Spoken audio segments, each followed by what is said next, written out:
Hey, hey, hey, les bambing! J'espère que vous allez bien, en tout cas moi ça va nickel. Vous avez vu derrière moi, il y a énormément de rencontres pour ce 24 octobre. Voilà, avant de commencer mes analyses, n'hésitez surtout pas à aller dans ma bio, il y a un lien, vous cliquez dessus. Cela fait partie de mes plus grosses confiances. Plus on est de fous, plus on a d'avis et plus on touche à la perfection.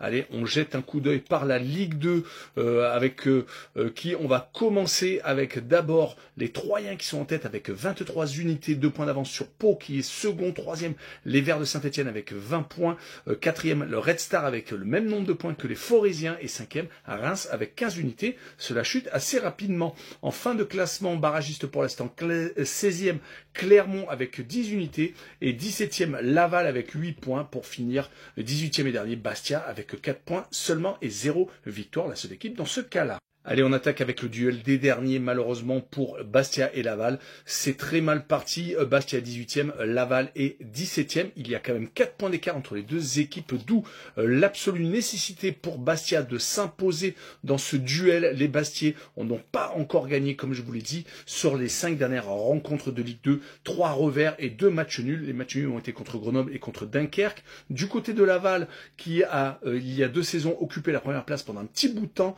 et qui, la saison dernière, joué encore pour les playoffs cette année, écoutez, c'est plutôt la descente. Ils viennent de perdre une fois de plus à la maison contre le Red Star, après avoir perdu également à la maison contre Montpellier. Heureusement qu'ils ont fait un match nul sur les 5 dernières rencontres, sinon ils seraient avec un 0 pointé sur 15 derniers points possibles. Sur ce match-là, je verrai Bastia s'imposer 2-1 avec quand même un petit avantage pour les Corses qui vont peut-être enfin gagner une rencontre. Et on poursuit avec Guingamp qui est 6e contre Clermont qui est 16e, il y a 5 points d'écart entre les deux formations. Guingamp est quand même bien placé au classement, mais malheureusement depuis 2 rencontres, ils font du surplace. Après avoir gagné dans le Forest 3-2 à Saint-Etienne, ils ont donc été accrochés par Boulogne et par Nancy à chaque fois sur le score de 2 buts partout. Ils vont jouer contre Clermont qui, de son côté, n'a plus gagné depuis 4 rencontres, qui reste même sur 3 défaites et un petit match nul. Leur dernier succès était à l'extérieur, c'était à Rodez le 19 septembre, mais sur ce match-là, je verrai Guingamp s'imposer, prendre 3 points et gagner encore 2-1 avec la double chance 1N et le plus de 1,5 buts sur le match. Et continuons avec un duel de promus, Le Mans contre Boulogne. Les deux équipes ont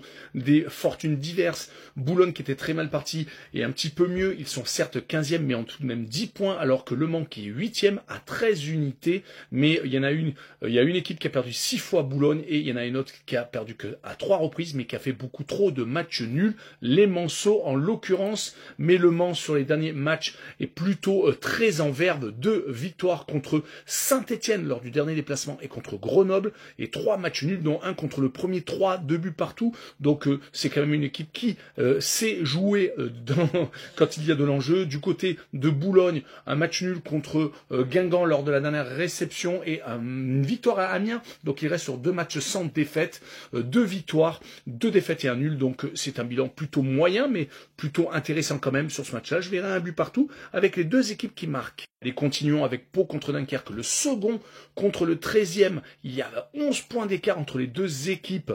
Pau est vraiment en verve. Je peux encore répéter ce mot-là, car ils sont actuellement sur 4 victoires et 1 match nul. Mais le match nul était lors de la dernière rencontre, c'était à Grenoble. Mais sinon, ils ont réussi à battre Clermont, Rodez, Laval et Boulogne. Donc Dunkerque qui se présente fait office quand même de petit poussé par rapport à une machine qui a tendance quand même à rouler sur beaucoup de monde actuellement du côté de Dunkerque. Malheureusement, un seul succès sur les 5 dernières rencontres, c'était contre Amiens à la maison. Sinon, ils ont perdu contre Montpellier, contre Guingamp, et faisant quand même quelques matchs nuls à droite et à gauche. Mais sur ce match-là, je verrai quand même Pau s'imposer 2-0, avec un léger avantage pour l'équipe à domicile. On continue avec l'avant-dernière rencontre de cette Ligue 2, le Red Star contre Grenoble. Le Red Star fait un très bon début de saison, car ils ne sont qu'à 3 points du leader. Ils sont actuellement 4e avec 20 points, mais Grenoble qui les rend visite est 14e avec 10 points, donc il y a déjà 10 points d'écart entre les 2 équipes. Mais les Franciliens ont un petit problème, c'est qu'ils sont quand même assez friables à la maison. Ils ont tendance quand même à s'imposer très souvent à l'extérieur. 3 victoires consécutives hors de leur base contre Laval, contre Boulogne et contre Nancy. Par contre, à la maison, ils ont perdu contre le premier, ça c'était encore jouable, mais c'était dans un match au sommet, et ils viennent de faire match nul contre Rodez, contre les Ruténois, du côté des Grenoblois. Un seul succès sur les 5 dernières rencontres, mais ils ont également fait des matchs nuls qui les ont empêchés de monter plus haut au classement, car ils restent sur 3 matchs sans défaite quand même, car ils ont été accrochés par Pau et par Bastia. Sur ce match-là, je verrai quand même encore un match nul, un but partout avec la double chance 1N et le moins de 3,5 buts sur le match. Et on finira la Ligue 2 avec Reims contre 3. C'est un choc quand même entre le 5e et le 1er, même s'il y a quand même 8 points d'écart entre les deux formations. Les Rémois qui veulent absolument remonter en Ligue 1 font un début de saison plutôt intéressant, même s'ils perdent beaucoup trop de points, comme ils en ont perdu par exemple 2 à Rodez. Ils ont 2 victoires, 1 nul et 2 revers. C'est un bilan plutôt moyen d'une équipe de milieu de tableau, donc il va falloir quand même se rattraper. Mais ils vont jouer contre 3 qui est vraiment au-dessus du lot, qui a fait qu'un seul petit match nul sur les 5 dernières rencontres. C'était contre Le Mans, mais c'est une équipe plutôt en forme aussi. En tout cas, 3 vient de confirmer son très bon début de saison en battant Bastia lors de la dernière réception. Sur ce match-là, je verrai 3 encore gagner 2-1, comme d'ailleurs Grenoble avait réussi à le faire il n'y a pas si longtemps que ça en terre champenoise, et je verrai la double chance N2. Allez, on continue avec la Bundesliga. On jette peut-être un petit coup d'œil au classement où actuellement c'est le Bayern de Munich qui est leader avec 7 matchs, 7 victoires, qui a fait le trou par rapport à Leipzig et par rapport à ses poursuivants, car il y a quand même 5 points d'écart avec le second. Troisième Stuttgart avec 15, quatrième Dortmund avec 14, qui a perdu d'ailleurs contre les Bavarois et qui était second à ce moment-là en fin de classement. Mayence est 16e et barragiste avec 4 petits points seulement. 17e Heidenheim avec 4 points également, mais avec un goal average légèrement inférieur. Et 18e et dernier Mönchengladbach avec 3 points seulement. Allez, commençons avec le Werder de Brême contre l'Union Berlin. L'Union Berlin vient de s'imposer contre Mönchengladbach le dernier. Ils n'avaient plus gagné depuis le 21 septembre, mais sur les 4 derniers matchs, c'est quand même plutôt intéressant. 2 victoires nulles et un seul revers, c'était au Bayer Leverkusen.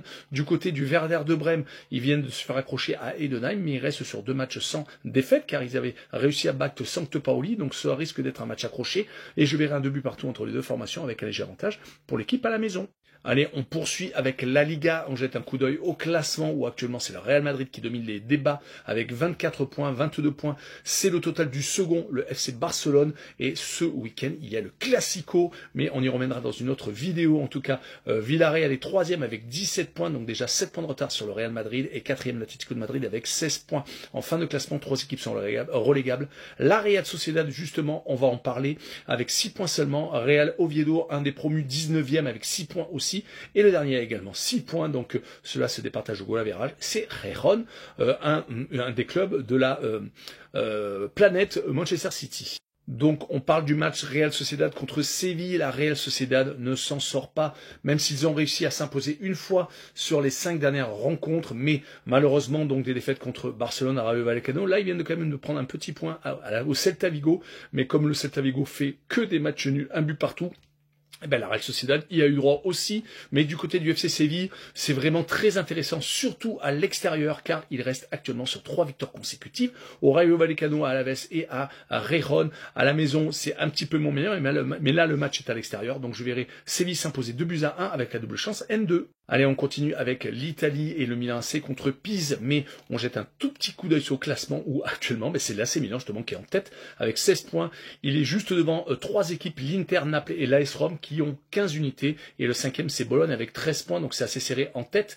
En fin de classement, 3 équipes sont relégables, la Fiorentina, Genoa et Pise, et elles sont toutes les 3 à 3 points, ce qui est complètement catastrophique, sans avoir gagné en plus. D'où le match déséquilibré que je vais vous présenter, l'AC Milan contre Pise, le premier contre le dernier. L'AC Milan, depuis l'arrivée de Rabiot, est complètement transformé, un seul match nul sur les 5 dernières rencontres, toutes compétitions confondues, et ils prennent très peu de buts.